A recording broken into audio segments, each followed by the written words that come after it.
আসসালামু আলাইকুম। Learning global ট্রেডের আজকের পর্বে আপনাদেরকে স্বাগত জানাচ্ছি।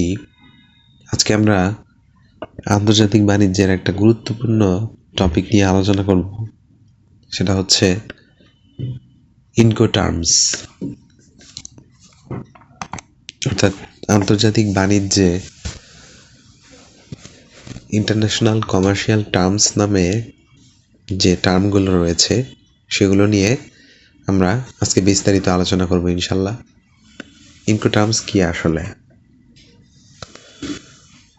ইন্টারন্যাশনাল কমার্শিয়াল টার্মস আন্তর্জাতিক বাণিজ্যে ক্রেতা এবং বিক্রেতার দায়িত্ব নির্ধারণ করে। অর্থাৎ দেশের গণ্ডি পেরিয়ে যখন আন্তর্জাতিক পরিসরে অর্থাৎ এক দেশের সঙ্গে আরেক দেশের বাণিজ্য সংগঠিত হয়, তখন সেই দেশে পণ্য আদান প্রদান এবং সেই পণ্যের মূল্য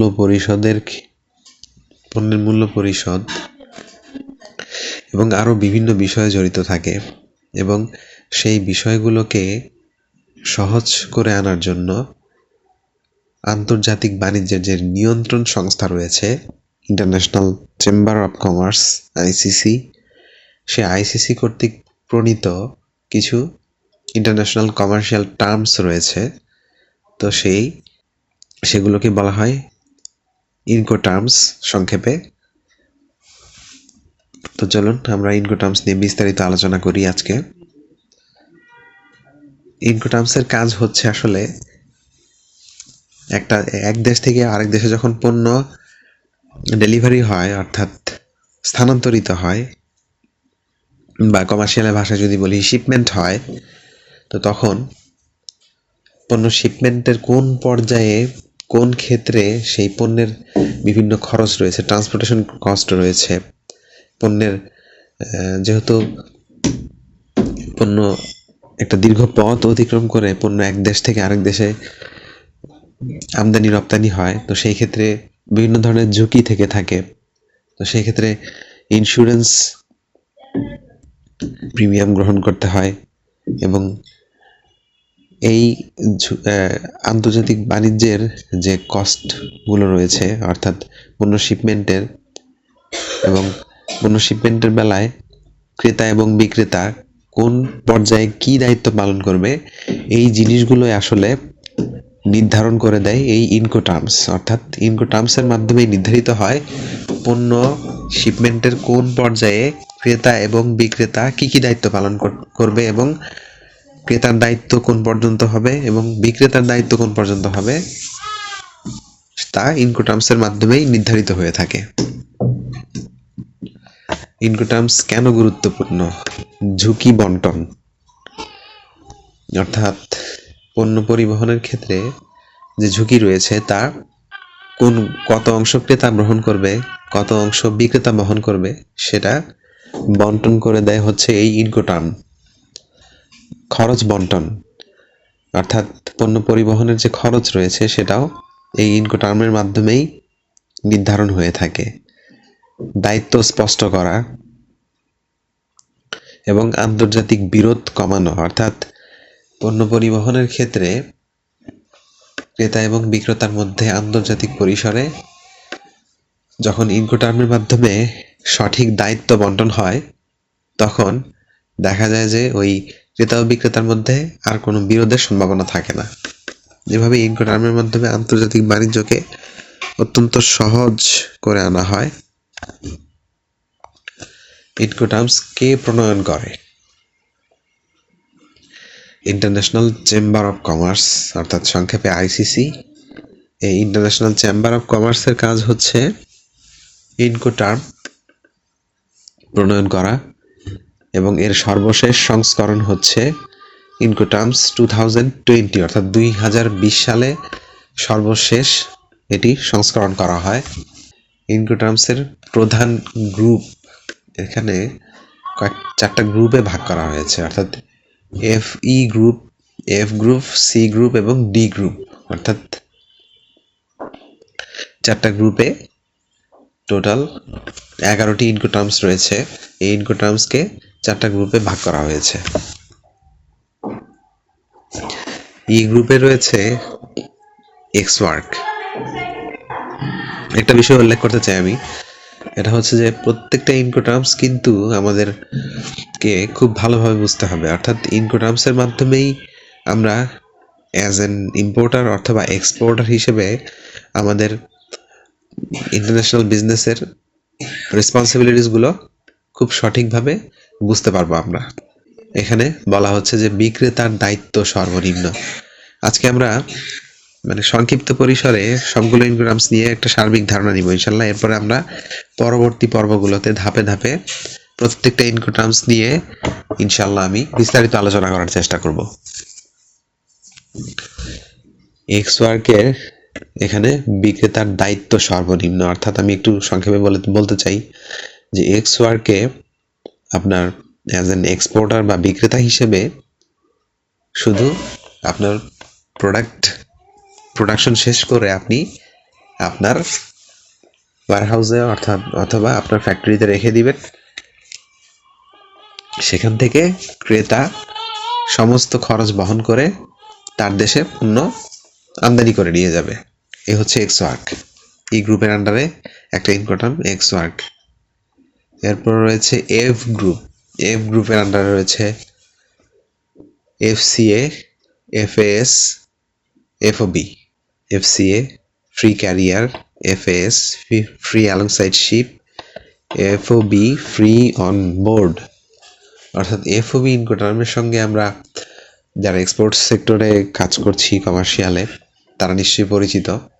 বাংলাদেশে আরএমজি সেক্টরে ম্যাক্সিমাম শিপমেন্ট এক্সপোর্ট শিপমেন্টগুলো এফওবি ইনকোটার্মে হয়ে থাকে। বিক্রেতা পণ্য সরবরাহ করে কিন্তু মূল পরিবহন খরচ বহন করে না। অর্থাৎ এফওবি ইনকোটার্মে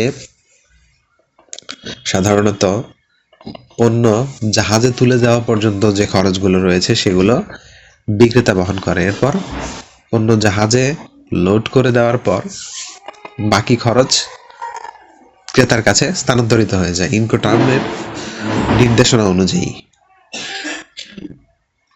সি গ্রুপ। এখন এই সি গ্রুপের আন্ডারে রয়েছে সিএফআর, সিআইএফ, সিপিটি এবং CIP. Cost and freight, CFR, CIF cost, insurance and freight, CPT carriage paid to CIP cost, insurance paid. অর্থাৎ বিক্রেতা পরিবহন চুক্তি করে কিন্তু ঝুঁকি আগেই স্থানান্তরিত হয়। এরপর রয়েছে D group, DAP, DPU, DDP. অর্থাৎ বিক্রেতার দায়িত্ব সর্বাধিক এখানে। অর্থাৎ এই ডি গ্রুপের যে ইনকোটার্মগুলো রয়েছে এখান থেকে আমরা বুঝতে পারি যে এই ইনকোটার্মগুলোতে বিক্রেতার দায়িত্ব বেশি। অর্থাৎ পণ্য দেখা গেল যে ইম্পোর্টারের দেশে পৌঁছায় দেওয়া পর্যন্ত দায়িত্ব পালন করতে হয় বিক্রেতাকে। এই হলো 4টা গ্রুপে মোটামুটি আমাদের যে E group, F group, C group এবং ডি গ্রুপ, 4টা গ্রুপে আমাদের কি ইনকোটার্মগুলোকে যে ভাগ করা হয়েছে, শ্রেণীবিন্যাস করা হয়েছে, মোটামুটি একটা সার্বিক ধারণা আমরা পেয়েছি। এখন সিআইএফ বনাম এফওবি এর উদাহরণ আমরা একটু দেখি।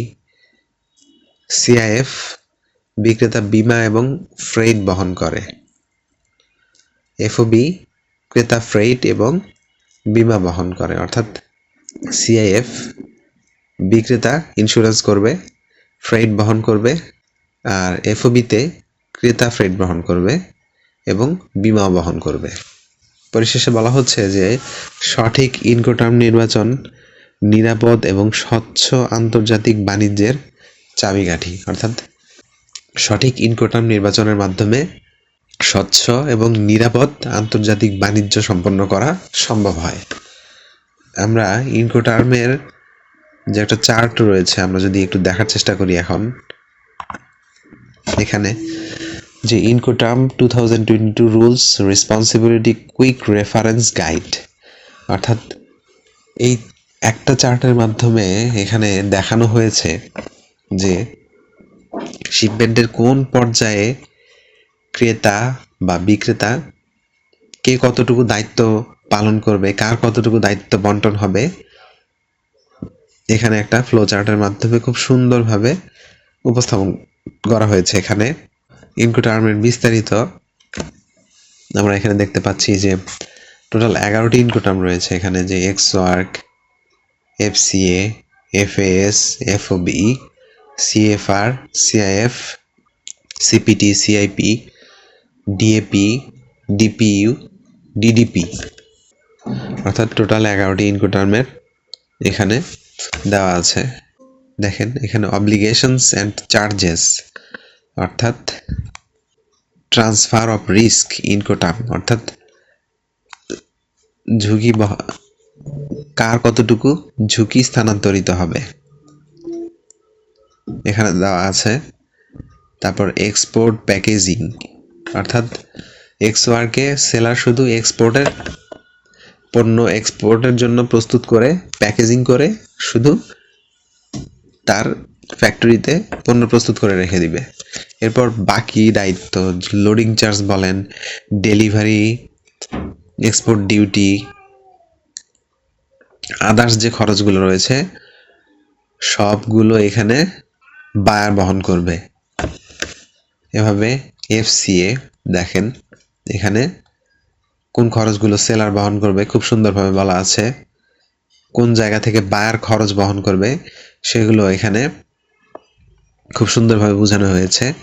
এভাবে প্রতিটি ইনকোটার্মের কোন পর্যায় পর্যন্ত সেলার দায়িত্ব বহন করবে আর কোন পর্যায় থেকে বায়ার দায়িত্ব বহন করবে আমরা কিন্তু এই চার্ট দেখলে, অর্থাৎ এই চার্ট যদি আমরা ফলো করি, আমরা কিন্তু খুব সহজেই